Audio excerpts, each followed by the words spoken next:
Bonjour chers étudiants et bienvenue à cette vidéo qui sera consacrée à l'étude des grands courants de pensée économique. Comme vous le savez maintenant, les examens sont annoncés pour le 15 février, donc c'est pour bientôt. Malheureusement, on n'aura pas donc l'occasion de traiter le chapitre sur les défaillances de marché et l'intervention de l'État. C'est un chapitre qui est un peu long, donc on va tout simplement pas le faire. Vous aurez l'occasion de revoir ces éléments-là en S2 dans votre cours de macroéconomie, j'espère. Et puis donc, on va se limiter à ce dernier chapitre sur les grands courants de pensée économique. Je vais essayer de faire ce chapitre en une seule séance. Ça va être donc un chapitre au court. Ça va être donc une seule vidéo. Et puis, je vais essayer de consacrer une dernière vidéo. Je vais la consacrer à limiter un petit peu le programme. Vous aurez donc le livre.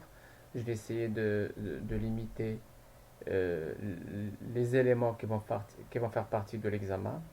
Mais aussi, je vais essayer de répondre à vos questions et de faire les exercices, de corriger les exercices relatifs au chapitre sur les structures de marché et formes de concurrence, ainsi que les questions relatives à ce dernier chapitre qui porte sur les grands courants de pensée économique.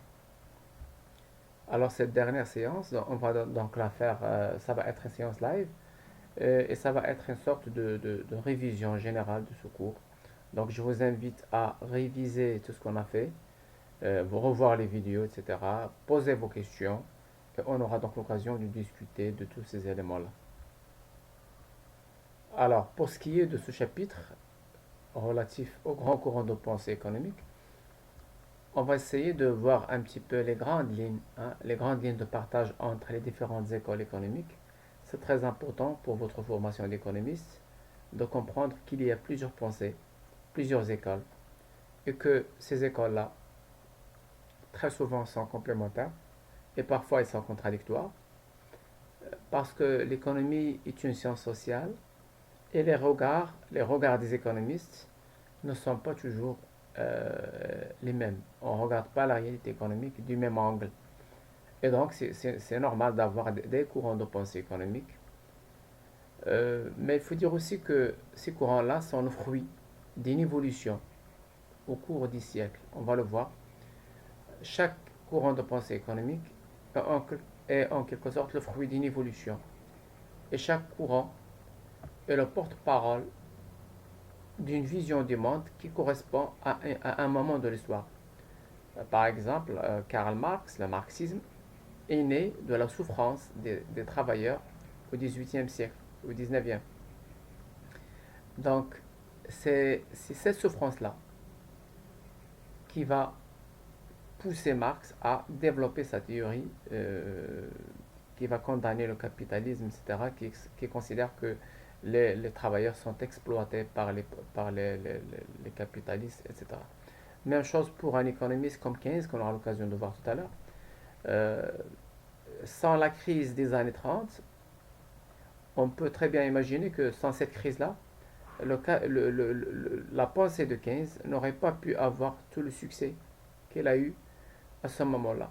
C'est la crise, c'est la grande dépression des années 30 et c'est les souffrances et le chômage de cette période-là qui ont donné raison à une nouvelle pensée économique qui va à l'encontre de la pensée qui était dominante auparavant, à savoir la pensée classique et néoclassique. Donc, ce qu'il faut comprendre, c'est que ces différences entre les écoles de pensée économique ne sont pas vraiment un grand problème. Il s'agit tout simplement d'un regard différent porté par des économistes sur la réalité économique. Donc, on va développer dans ce chapitre quelques-unes, les principales pensées économiques pour voir un petit peu les différences et les points communs entre ces différentes manières de voir et de comprendre l'économie. Ces écoles de pensée se posent sur des questions aussi essentielles que l'origine de la valeur, qu'est-ce qui fait la valeur d'un bien, pourquoi on a des biens qui ont plus de valeur que d'autres, etc. Le rôle de l'État, est-ce que l'État doit intervenir en économie ou pas? Est-ce qu'il doit intervenir beaucoup ou très peu, etc., etc. La nature et l'origine du profit. Est-ce que le profit est la rémunération normale de la prise de risque et des capitaux apportés par le capitaliste ou par l'entrepreneur, ou au contraire, le profit est une forme d'exploitation parce que ce capitaliste-là ou cet entrepreneur ne fait rien d'autre qu'apporter des capitaux et elle attend que la richesse soit créée par les travailleurs et elle va, en fin de compte, s'accaparer de cette richesse-là dans une forme d'exploitation de ces travailleurs. Là encore, c'est une autre manière de voir. Et c'est deux manières opposées qui opposent d'un côté les libéraux et de l'autre les marxistes, etc. Quelle est la fonction de la monnaie? Là encore, ce sont des débats que vous allez voir dans votre cours d'économie monétaire. Il n'y a pas d'unanimité sur le rôle de la monnaie. Est-ce que la monnaie affecte l'économie réelle ou la monnaie n'est qu'un intermédiaire neutre qui n'a aucun effet sur les fondamentaux, sur l'économie réelle, à savoir l'emploi, la production, etc., etc. Et puis, dernier point, l'importance à accorder à l'offre ou à la demande. On va voir que les économistes classiques, néoclassiques, etc., accordent beaucoup d'importance à l'offre, alors que Jean-Ménard Keynes et sa pensée keynésienne accordent beaucoup plus d'importance à la demande. Donc on voit bien que les économistes sont divergents. Et les grandes écoles de pensée économique divergent sur toutes ces questions-là. Et je pense que c'est enrichissant parce que ça permet de voir un petit peu la réalité économique sous différents angles. Cependant, on va donc dire que il y a trois grands courants de pensée économique fondamentaux, à savoir le courant libéral, le courant marxiste et le courant keynésien de Jean-Ménard Keynes. Alors l'objet de ce chapitre est de voir un petit peu, de faire un survol rapide de toutes ces écoles de pensée pour comprendre un petit peu la logique de chaque école. Alors on va commencer par la première école de pensée économique organisée, à savoir les mercantilistes.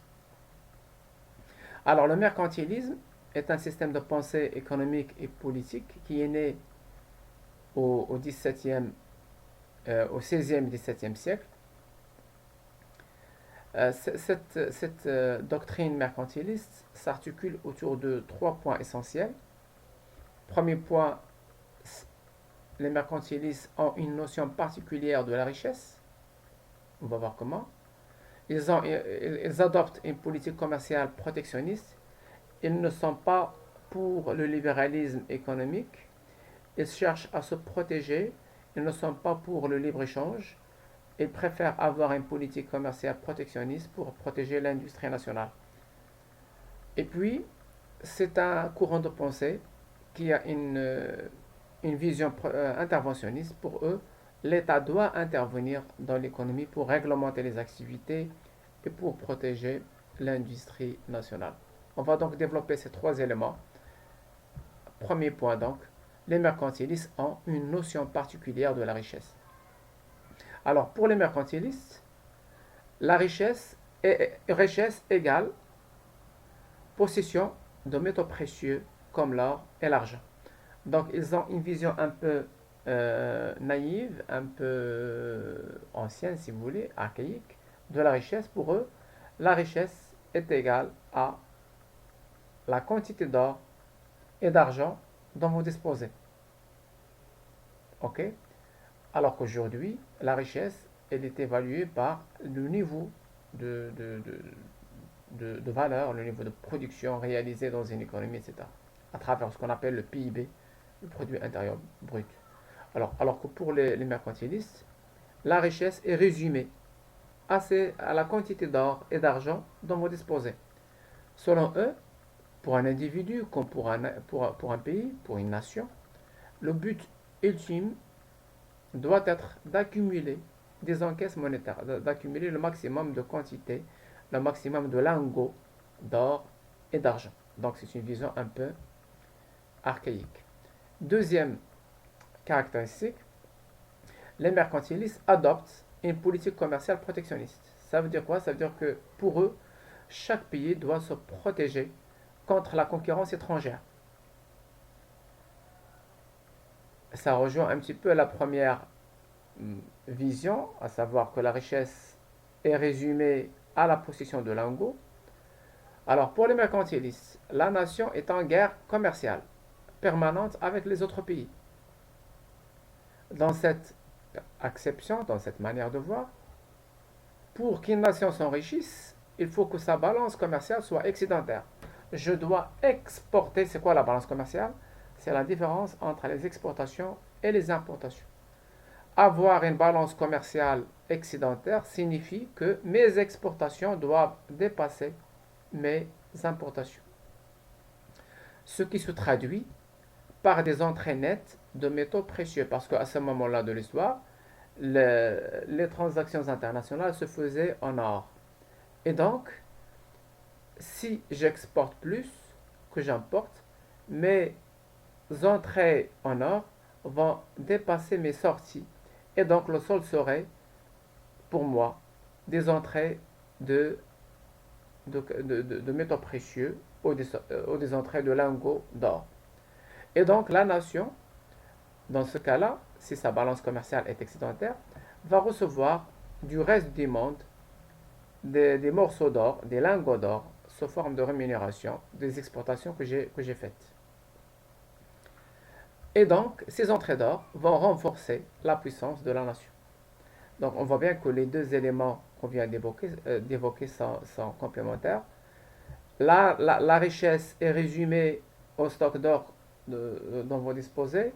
Et ces stocks d'or, en matière de commerce international, ces stocks d'or ne peuvent augmenter que si vous avez des exportations qui dépassent vos importations.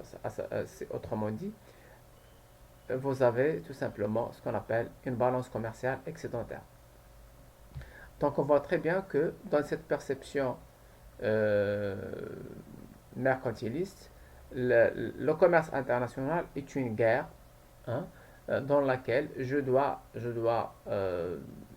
réaliser le maximum possible d'exportation et le minimum possible d'importation. Donc je dois me protéger contre les importations étrangères tout en faisant en sorte que mes exportations se développent. On voit très bien que cette manière de voir a des limites parce que si chaque État raisonne de la même manière, on ne peut pas voir comment, je ne vois pas comment un État puisse faire un excédent commercial si un autre État n'enregistre pas un déficit commercial. Si le Maroc, par exemple, doit impérativement avoir une balance commerciale excédentaire avec la Tunisie, ça suppose que, automatiquement, et de manière mécanique et nécessairement, ça suppose que la Tunisie doit accepter d'avoir une balance commerciale déficitaire vis-à-vis du Maroc. Or, si la Tunisie a la même perception mercantiliste du commerce international, on est dans une impasse parce que tout simplement, c'est pas possible. Troisième caractéristique de la pensée mercantiliste, les mercantilistes sont favorables à une intervention systématique de l'État dans tous les domaines de la vie économique. Pour eux, l'État doit intervenir en économie pour réglementer les activités et pour protéger l'industrie nationale. Donc, ça résume un petit peu toute la pensée mercantiliste de manière schématique. C'est une pensée favorable à l'intervention de l'État qui résume la richesse à la possession d'or et d'argent et qui est une pensée économique protectionniste. L'État est en guerre, la nation est supposée être en guerre commerciale avec les autres nations du monde. Donc l'État ou la nation doit chercher à exporter au maximum tout en limitant euh, euh, les importations tant qu'il le peut. Donc on essaie tout simplement d'avoir une balance commerciale excédentaire et donc de faire des entrées d'or et d'argent. La deuxième école de pensée économique qu'on va étudier, c'est ce qu'on appelle les physiocrates. Alors, les physiocrates est l'un des plus importants courants de pensée économique du XVIIIe siècle, en dépit d'une période d'existence assez brève, parce que le courant physiocrate n'a pas duré très longtemps. Elle était là pendant une vingtaine d'années. Et pourtant, malgré cette courte période, elle a pu, cette école de pensée a pu influencer la pensée économique. Et on va le voir, elle va préparer en quelque sorte le chemin à la pensée classique qui va avoir le jour après. Alors les physiocrates défendent, pardon, ils défendent l'idée que ils défendent l'idée comme quoi toute richesse vient en premier lieu de la terre, de la nature. Alors pour eux, c'est la nature qui produit de la richesse. Ce n'est pas le travail humain, ce n'est pas le capital, c'est la nature, c'est la terre. Et que la seule classe productive est celle des agriculteurs. Donc seuls les agriculteurs sont producteurs. Et c'est normal parce qu'à ce moment-là, l'activité économique était menée en premier lieu par l'agriculture. On n'avait pas encore la révolution industrielle. On n'était pas encore vraiment dans une économie qui est entraînée ou menée par l'industrie. On était encore au stade agricole. C'est l'agriculture et la terre qui étaient considérées comme source de valeur, comme source de richesse. Et donc les producteurs, les vrais producteurs de la richesse sont les agriculteurs aux yeux des physiocrates. Okay. Et soutient donc l'idée comme quoi seuls les agriculteurs sont producteurs de richesse et donc sont source de croissance.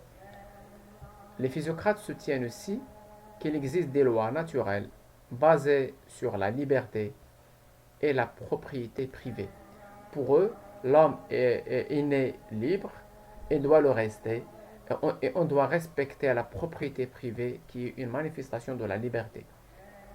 Alors, on voit bien que ces éléments-là, la liberté et la propriété privée, sont des éléments qui vont entrer avec les physiocrates dans la théorie économique pour préparer un petit peu le terrain à la pensée classique qui va venir après. Donc, on doit respecter la liberté et la propriété privée. Le fondateur de cette école physiocrate est le français François Quesnay, qui a publié ce qu'on appelle le tableau économique. C'est une forme de tableau qui décrit un petit peu le fonctionnement global d'une économie sous forme d'un circuit.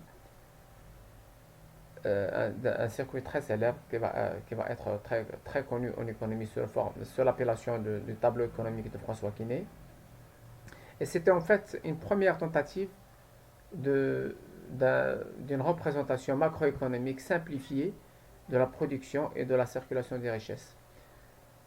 Aujourd'hui, on utilise ce qu'on appelle le circuit économique d'une manière un peu plus développée, mais avec ce tableau-là de François Quesnay, on était en présence de la première forme de schématisation du fonctionnement global de l'économie sous forme de circuit. Donc, pour résumer, la pensée keynésienne, physiocrate, se résume en quelques idées. C'est une pensée qui est favorable au libre-échange, favorable à la propriété privée, favorable à la liberté. C'est une école de pensée économique qui voit dans la nature et dans la terre la seule source de valeur et qui considère que la seule classe productive est la classe des agriculteurs. Troisième école de pensée, les classiques. Alors, les économistes classiques, avec eux, on va assister à la première réflexion profonde et véritablement économique. Euh, cette école de pensée qui est apparue à la fin du XVIIIe siècle euh, va, va changer un petit peu la manière de raisonner en économie. Et les principaux auteurs classiques, c'est Adam Smith, que vous connaissez, David Ricardo, Robert Malthus, Jean-Baptiste Say, etc. Alors, ces économistes-là vont donc regarder l'économie sous un autre angle. Ils sont favorables à la liberté, au libre-échange. Ils considèrent que l'intervention de l'État est plutôt nuisible à l'activité économique. L'État ne doit pas intervenir.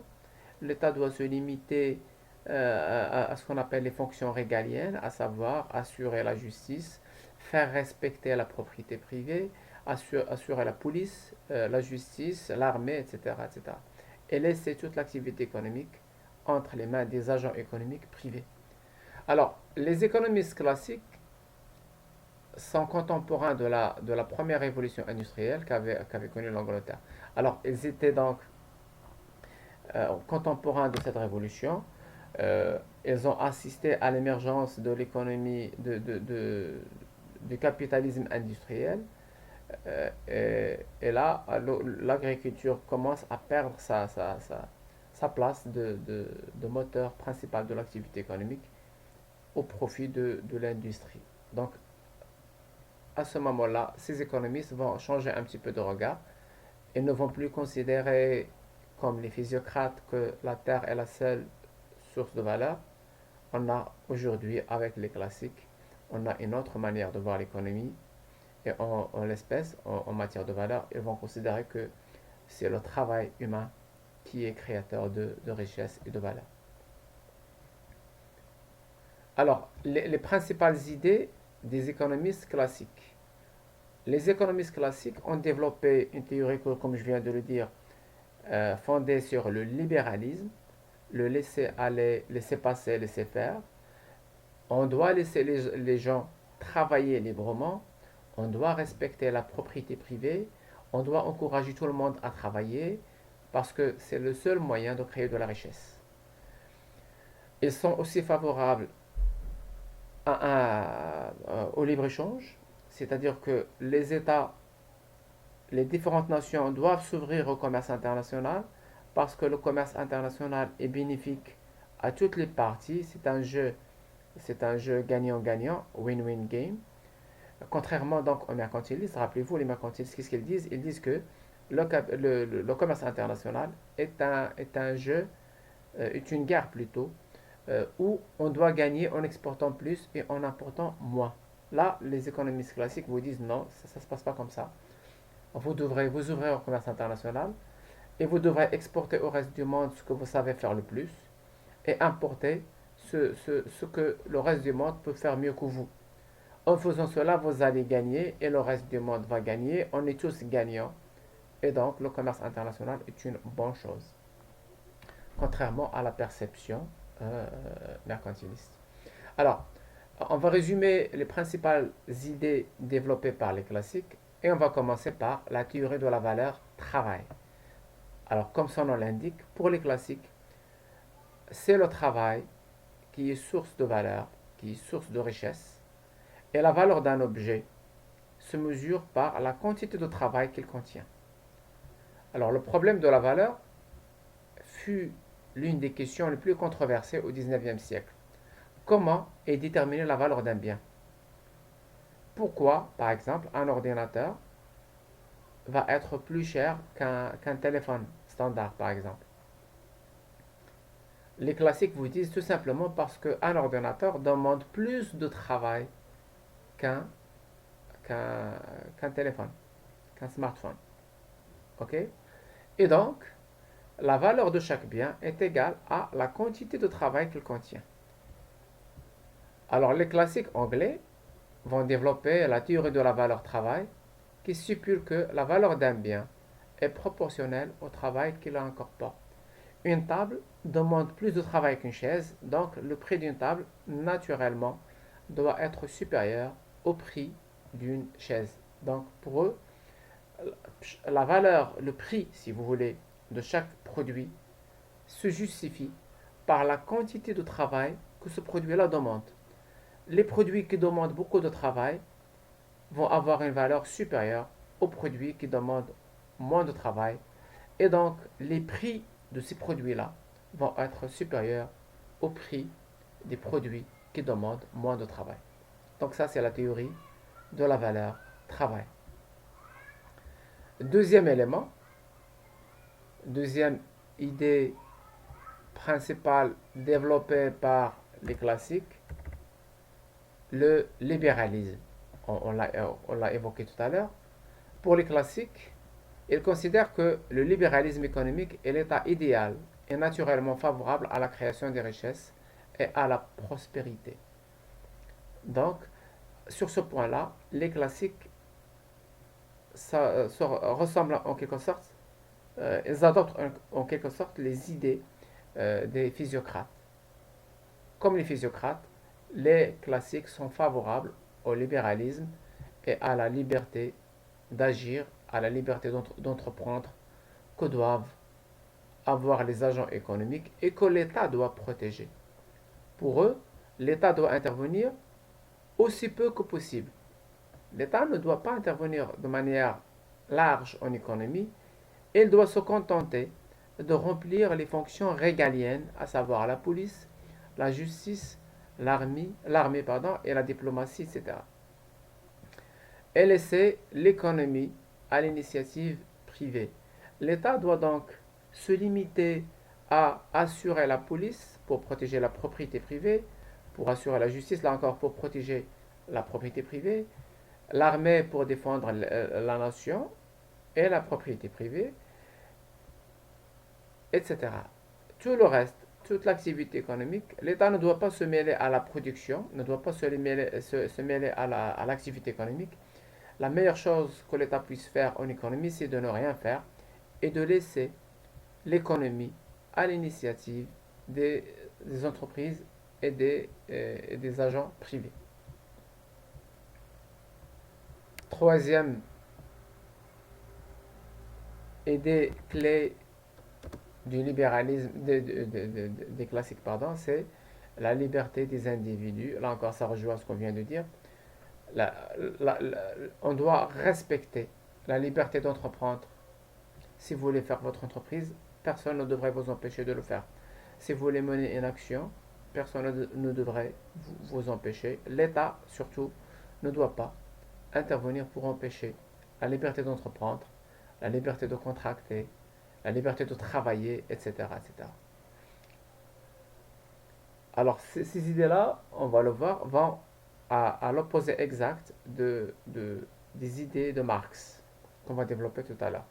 Pour les classiques, la propriété privée des moyens de production est une garantie de liberté, alors que Marx vous dit comme quoi les moyens de production doivent être contrôlés par l'État, parce que l'État est le garant du bien-être, de l'intérêt général, etc., etc. Pour les classiques, donc, il faut respecter la propriété privée, il faut respecter euh, la liberté d'entreprendre, il faut laisser faire, laisser passer. Vous laissez les gens se comporter librement, agir librement sur un marché libre et tout se passe très bien pour vous et pour l'économie. Dernier point, dernière idée de base défendue par les classiques, c'est l'individualisme et l'égoïsme. Pour eux, les agents économiques ne doivent chercher que leur intérêt personnel. Loin des discours moralisateurs comme quoi on doit travailler pour la collectivité, on ne doit pas être égoïste, etc., etc., les classiques vous disent bien le contraire. Soyez égoïste, travaillez pour vous-même. Et en faisant cela, en cherchant votre propre intérêt, en étant égoïste et en travaillant pour vous-même, vous allez sans le vouloir servir l'intérêt général. Rappelez-vous, on l'a fait dans la première vidéo, je crois, lorsque le boulanger se lève à 3 heures du matin pour faire du pain, il ne le fait pas parce qu'il est gentil, il le fait parce qu'il ne pense qu'à lui-même. Il veut gagner de l'argent pour pouvoir survivre. Donc, s'il fait ça, c'est parce que il est boulanger, il ne sait faire que ça, et donc il se lève à 3 heures du matin pour pouvoir vivre. Il ne fait pas ça par gentillesse ou par sympathie, il le fait parce qu'il veut gagner de l'argent. Et en faisant cela, il va servir toutes les autres personnes qui vont se lever à 7 heures du matin pour aller chercher une baguette de pain qui est chaude ou un petit pain qui est chaud. Ok? Donc, en voulant servir son propre intérêt, ce boulanger va, sans le vouloir, servir l'intérêt de la communauté, servir donc l'intérêt général. Même chose pour le chauffeur de taxi. Vous allez sortir à 6 heures du matin et vous allez voir qu'il y a des chauffeurs de taxi qui sont déjà là, qui vous attendent pour qu'ils puissent vous transporter. Ils ne font pas ça par gentillesse, mais ils font ça parce que c'est leur métier, ils doivent gagner leur pain et donc ils doivent gagner de quoi vivre. Et en faisant cela, ils vont servir l'intérêt général sans même le vouloir, sans le faire exprès. Donc, euh, pour les classiques, soyez égoïste, travaillez pour vous-même et vous allez vous-même, et sans même le vouloir, servir l'intérêt général. Ils pensent que le discours moralisateur, comme quoi on doit servir l'intérêt général et tout ça, tous ces discours-là sont stériles parce qu'ils sont contre la nature de l'homme. Les classiques et les libéraux en général pensent que l'homme, par nature, est égoïste. Et si vous voulez pousser l'homme à travailler plus, vous devrez tout simplement lui montrer qu'il a intérêt à faire cela parce que en faisant cela, il va gagner de l'argent. Et l'histoire nous a montré que cette manière de voir fonctionne mieux que parce que tout simplement elle donne à l'homme une incitation à travailler et à produire. Adam Smith, l'un des, c'est le père fondateur de l'école classique, énonce la parabole de la main invisible. Alors, la main invisible, c'est quoi? On en a déjà parlé. Vous travaillez pour vous-même, chacun travaille pour son propre intérêt, et là, il va y avoir une certaine coordination entre les différentes volontés et les différentes petites décisions des agents économiques, de sorte que dans l'ensemble, on aura une économie qui fonctionne de manière harmonieuse, comme s'il y avait une main invisible qui va un petit peu servir les intérêts des uns et des autres, tout en servant l'intérêt général. Alors, qu'est-ce qu'il nous dit cette parabole de la main invisible? Tout individu poursuivant son intérêt purement égoïste et individuel œuvre, malgré elle, malgré lui, l'individu, œuvre malgré lui pour l'intérêt collectif et la prospérité générale, comme guidé par une main invisible. Alors tout se passe pour lui comme s'il y avait une main qu'on ne voit pas, une main invisible qui va faire en sorte qu'il y ait une harmonie totale entre les différentes volontés des uns et des autres. Donc, pour résumer, l'école classique, c'est une école de pensée économique libérale qui est pour la liberté, pour la libre entreprise, l'entrepreneuriat, qui est pour le commerce, une liberté du commerce international, elle est pour le libre échange, elle défend euh, l'initiative privée et pense que l'État ne doit pas intervenir en économie. L'État doit se limiter à ses fonctions régaliennes, à savoir assurer la police, la justice, l'armée, etc., etc., et laisser toute l'économie entre les mains des agents économiques privés. L'État, pour eux, euh, l'homme est par nature libre et égoïste, et en laissant l'homme agir de manière égoïste, on aura, on va servir ce qu'on appelle l'intérêt général mieux qu'un discours qui parle tout simplement de l'intérêt général, etc., etc. Donc, il faut laisser les gens travailler librement, et en faisant cela, on aura satisfait et l'intérêt égoïste des individus et l'intérêt général en même temps. Quatrième école de pensée économique, le marxisme. Alors Karl Marx était contemporain des classiques, des économistes classiques. Dans le contexte de la révolution industrielle, Karl Marx va être indigné, va être choqué par la misère de la classe ouvrière et par l'ampleur des crises capitalistes.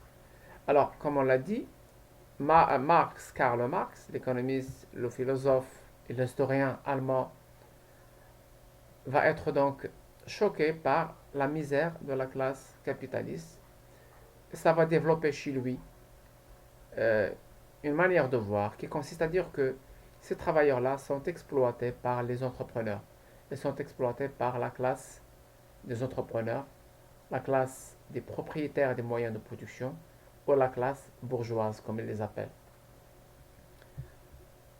Mais Karl Marx se veut également un homme d'action. Il ne va pas rester dans la théorie et la philosophie pure, il passe à l'action, ce qui va l'amener à militer pour renverser le système capitaliste au profit du communisme. Pour lui, le système capitaliste est fondamentalement et profondément injuste. Il va falloir donc le renverser, l'abolir et mettre à sa place une économie plus égalitaire, plus juste à ses yeux, à savoir le communisme, tout en passant par une phase intermédiaire qui est le socialisme. Alors, Karl Marx adopte la théorie de la valeur travail qui stipule que la valeur des biens correspond au temps de travail moyen qu'ils incorporent. Alors, sur ce point-là, voilà, vous l'aurez remarqué, il rejoint, le marxisme rejoint la pensée classique. Pour les deux, la valeur des biens s'explique par la quantité de travail que ces biens contiennent. Alors, mais sauf que Marx va pousser un petit peu plus le bouchon. Pour lui, la rémunération de la force de travail est toujours inférieure à la valeur que celle-ci va produire ou va créer. Alors, comme il l'a constaté, il avait constaté que les travailleurs à ce moment-là travaillaient très dur pour créer beaucoup de richesses, beaucoup de produits, mais la rémunération de ces travailleurs leur permettait juste d'aller manger pour pouvoir travailler. Ils n'avaient aucun plaisir, aucun loisir. Et donc, à partir de là, Marx va faire le constat comme quoi ces patrons, ces capitalistes, ces propriétaires des moyens de production exploitent les travailleurs parce qu'ils les rémunèrent moins que la valeur que ces derniers créent. La différence entre la rémunération des travailleurs et la valeur qu'ils ont créée, Karl Marx va l'appeler la plus-value. Cette plus-value-là, accaparée par les capitalistes, est le symbole de l'exploitation de ces travailleurs par les capitalistes. Donc la notion de plus-value est très importante dans la pensée marxiste. Marx souligne aussi que la concurrence entre capitalistes va conduire à une mécanisation accrue de la production. On va mettre de plus en plus de machines dans le processus productif pour produire plus et pour gagner plus. Sauf que, on l'a vu, puisque seul le travail est source de valeur, cette mécanisation accrue du processus de production va nécessairement conduire, selon l'analyse marxiste, à une baisse du taux de profit. Et donc, en voulant gagner plus, les capitalistes se condamnent, en fin de compte, à gagner moins, de moins en moins, parce que en mettant plus de machines, on va mettre moins de travail, et donc on va réduire la base qui est le travail et qui est, qui est la seule source de valeur. Le capitalisme est donc condamné à disparaître sous le poids de ses propres contradictions et à laisser la place au socialisme puis au communisme. Donc, pour résumer la pensée marxiste, Marx a vécu la même période que les classiques. Il a vu avec la société industrielle, avec la révolution industrielle. Il a vu l'exploitation des travailleurs par les patrons. Elle était indignée de cette réalité-là. Et elle a développé une théorie qui cherche à représenter l'économie sous forme d'une lutte de classe, la classe des prolétaires ou des travailleurs qui est exploitée par la classe des propriétaires des moyens de production ou des capitalistes ou la classe bourgeoise, et que cette lutte de classe va nécessairement aboutir à la fin et à l'abolition du capitalisme et à son remplacement par le socialisme, puis par le communisme, qui va être la phase, selon Marx, la phase ultime de l'évolution de l'humanité. Or, l'histoire n'a pas donné raison à cette perception, ou à cette philosophie marxiste. Et on a vu que par la suite, ce travailleur va être un petit peu, pas l'ennemi du système capitaliste, mais plutôt un client qui va recevoir un salaire plus ou moins respectable, notamment dans les 30 glorieuses, etc. Il va percevoir des salaires qui lui permettent de consommer, et donc il consomme le produit capitaliste et va faire tourner la machine capitaliste au lieu d'être l'ennemi juré de ce système-là. Euh, donc l'évolution historique n'a pas vraiment donné raison à l'analyse marxiste. Cinquième courant de pensée économique, les néoclassiques. Alors les néoclassiques, ce sont des économistes qui sont venus au 19e siècle pour défendre les idées qui étaient développées de manière un peu littéraire, de manière philosophique, à l'image de la philosophie morale, par les classiques. Alors les auteurs néoclassiques s'appuient sur une nouvelle théorie de la valeur. Pour eux, ce qui fait la valeur d'un bien n'est pas la quantité de travail nécessaire à sa conception, à sa production, mais l'utilité qu'il procure à celui qui le consomme.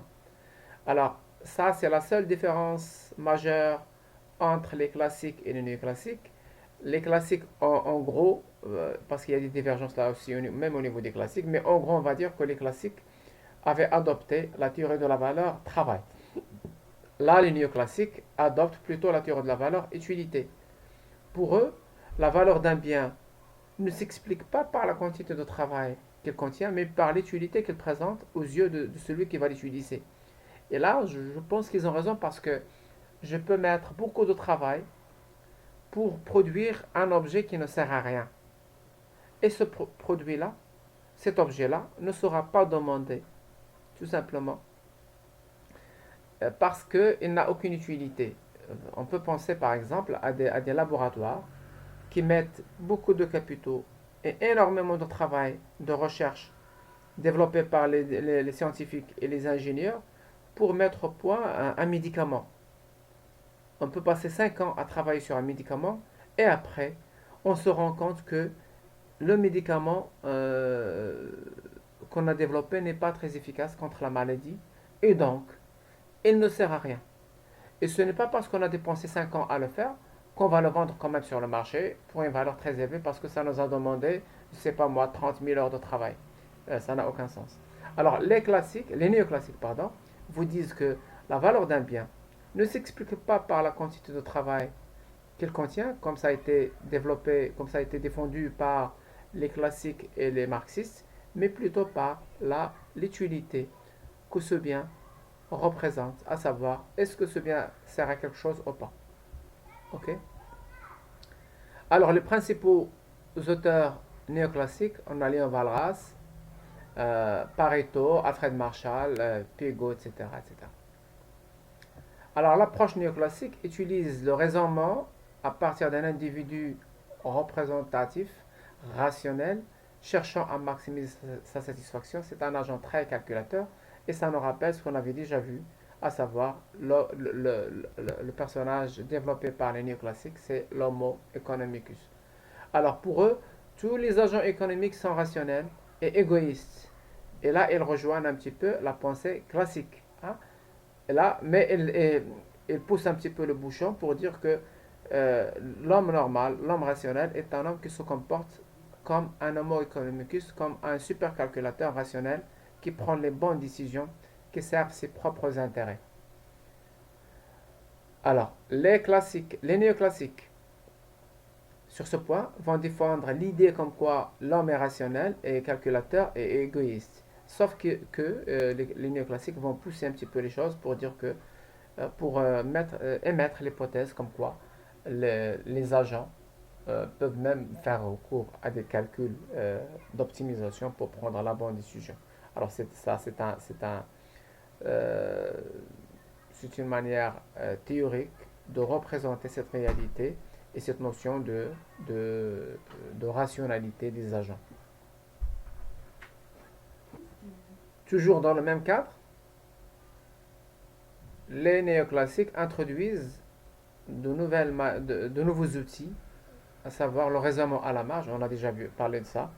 C'est ce que vous appelez dans votre cours de microéconomie euh, le coût marginal, l'utilité marginale, la recette marginale et tout ça. Tous ces éléments-là ont été développés par les marginalistes, par les néoclassiques. Et c'est la raison pour laquelle d'ailleurs on appelle cette école de pensée aussi, on l'appelle aussi l'école des marginalistes ou des néoclassiques. Dernière école de pensée, le keynésianisme. Cette école a été développée par Jean Maynard Keynes aux années 30. Là encore, rappelez-vous ce qu'on a dit au début de cette vidéo, comme quoi les économistes ou les écoles de pensée sont le produit finalement d'une évolution historique. Parce que euh, Keynes a développé sa théorie dans les années 30 et il a publié le livre, son ouvrage majeur qui s'appelle La théorie générale de l'emploi, de l'intérêt et de la monnaie dans les années 30, c'est-à-dire à un moment où, après la crise de 1929 et après la grande dépression des années 30, il y avait beaucoup de chômage, beaucoup de misère, beaucoup de pauvreté. À ce moment-là, Keynes a constaté qu'il y a une grande dépression, il y a beaucoup de chômage et que, contrairement à ce que disaient les classiques et les néoclassiques, le marché ne peut pas s'autoréguler de manière automatique. Parfois, le marché sont coincés et parfois, on peut même avoir un équilibre sur un marché, mais ça va être un équilibre de sous-emploi, c'est-à-dire un équilibre avec chômage. Donc, pour lui, pour Keynes, délivrer à lui-même, le marché peut conduire au chômage. La solution passe par une intervention de l'État. Alors, contrairement aux classiques qui vantent un petit peu l'idée d'un retour automatique à l'équilibre sur les marchés, l'équilibre général, Keynes estime que il se peut qu'il y ait un équilibre, mais ça va être un équilibre avec chômage. Ça va être un équilibre comptable tout simplement entre l'offre et la demande, mais ça va, ça va générer du chômage et donc c'est pas socialement optimal comme équilibre. Il rejette alors les idées classiques et néoclassiques d'un retour automatique des marchés à l'équilibre à long terme.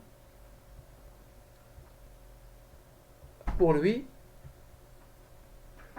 ce n'est pas l'offre qui crée la demande, mais c'est plutôt le contraire, c'est la demande qui détermine le niveau d'offre. Pourquoi? Parce qu'il estime que les entreprises, ce qui est logique, les entreprises pour produire, elles vont produire un niveau de production qui va correspondre à la demande qu'elles anticipent.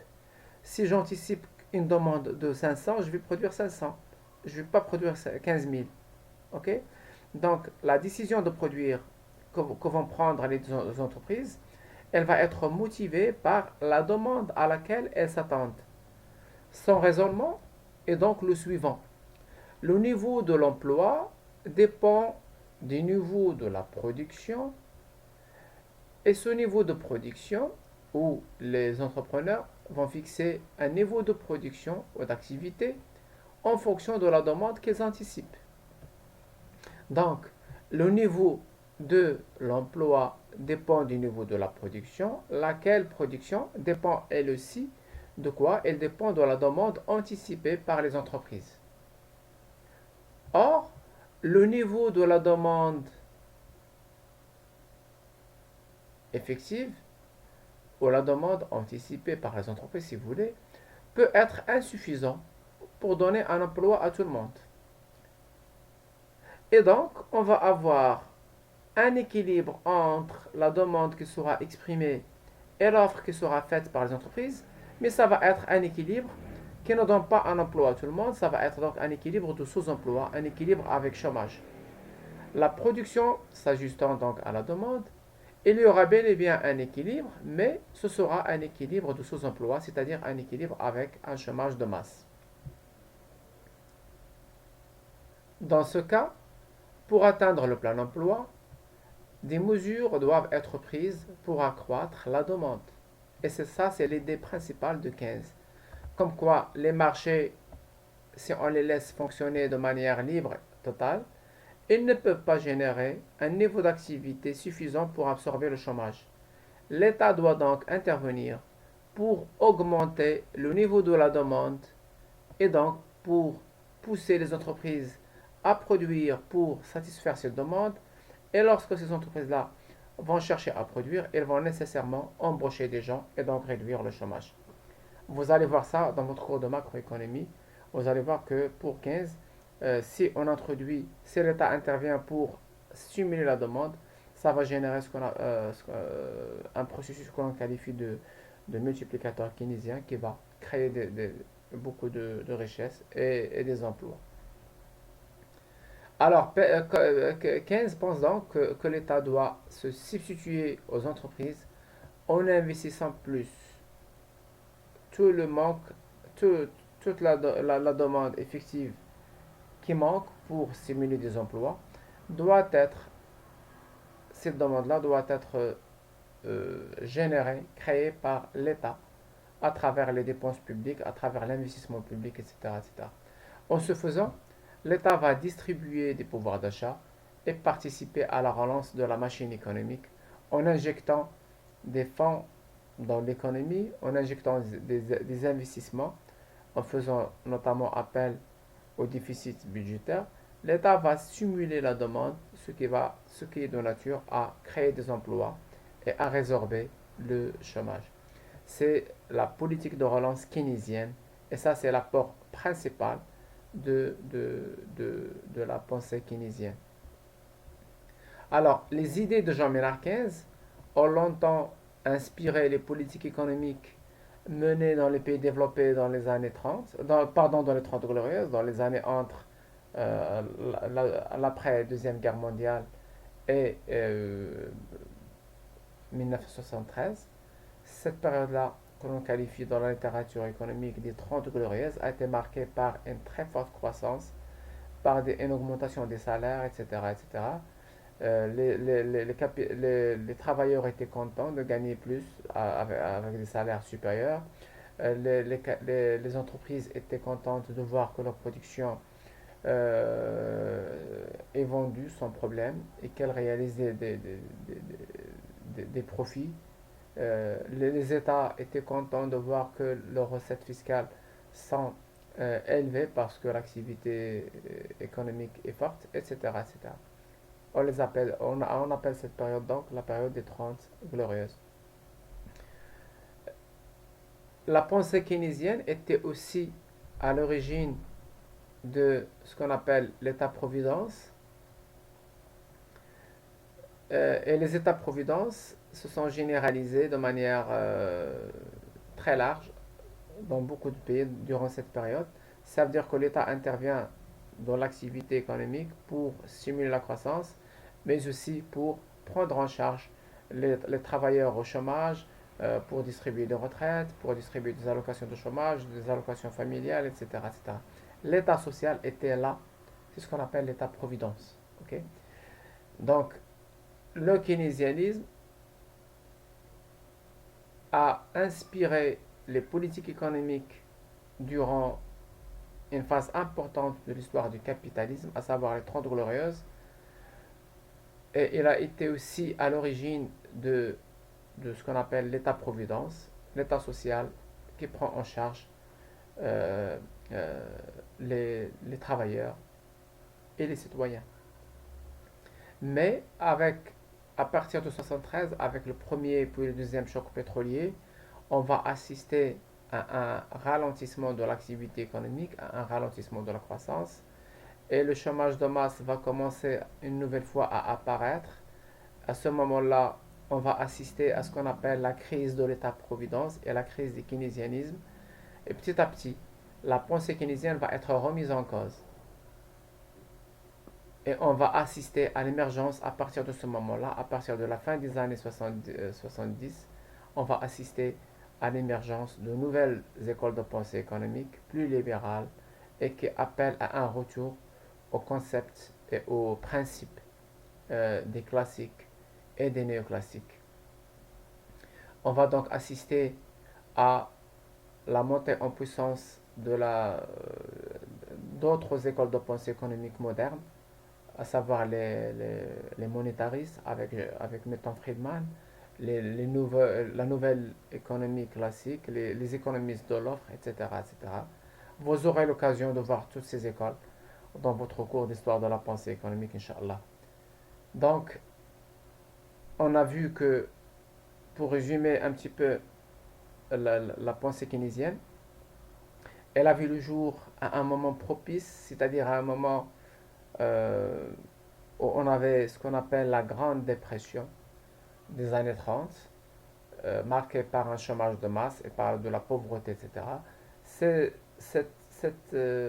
ces crises-là, ou cette dépression-là, va faire perdre, va faire un petit peu, va jeter le doute sur les idées néoclassique d'un retour automatique à l'équilibre, etc., etc., et qu'il faudrait tout simplement laisser le marché fonctionner.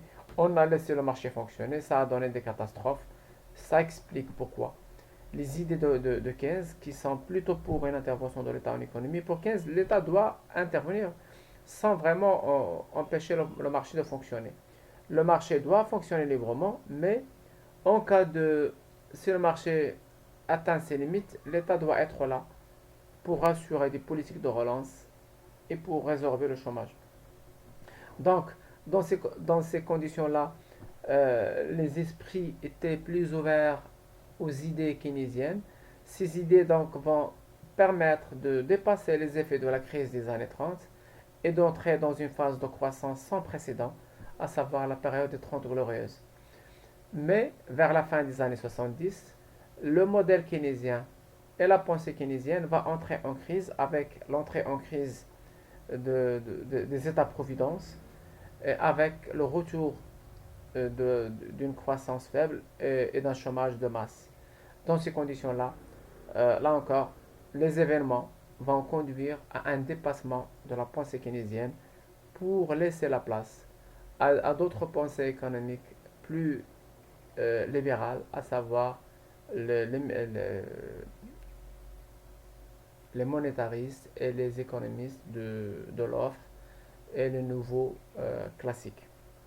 Aujourd'hui, aujourd'hui les économistes sont partagés entre les économistes néoclassiques et les économistes libéraux, avec toutes leurs variances, et les économistes néo-keynésiens.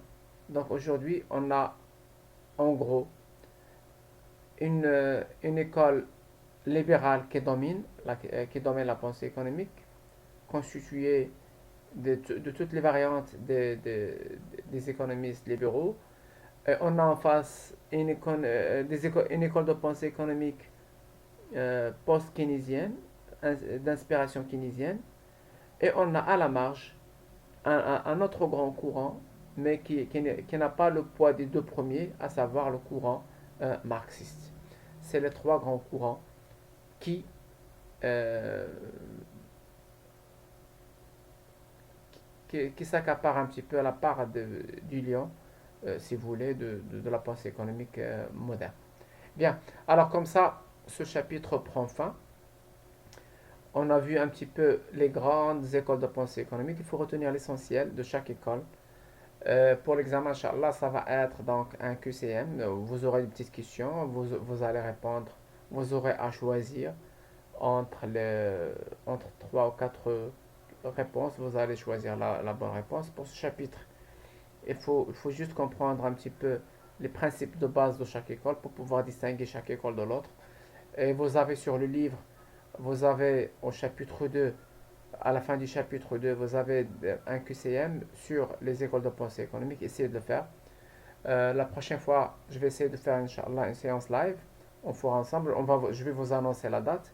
Et ça va être l'occasion de faire, donc, comme je l'ai annoncé au début de cette vidéo, ça va être l'occasion donc de faire les exercices relatifs à ce chapitre, les exercices qui sont sur le livre. On va les corriger ensemble. On va aussi corriger les exercices du chapitre précédent qui porte sur les structures de marché et formes de la concurrence. Et je vais vous laisser le temps de poser des questions pour les discuter. Si vous avez des questions à laquelle, ou des questions qui vous posent problème. Et puis on va discuter de tout ça. Et je vais aussi vous limiter un petit peu les parties. Alors sur le livre, je vais vous dire voilà, la page d'elle, elle fait partie de l'examen, alors que la page d'elle ne fait pas partie de l'examen, etc. Donc, je vais vous annoncer la date de la séance dans peu de temps, demain ou après-demain. Et la séance va avoir lieu, la dernière séance qui sera live, va avoir lieu la semaine prochaine, Inch'Allah. Et ça va être la dernière séance et qui va vous préparer, Inch'Allah, à l'examen final. Je souhaite à tout le monde bonne chance et à très bientôt. Au revoir.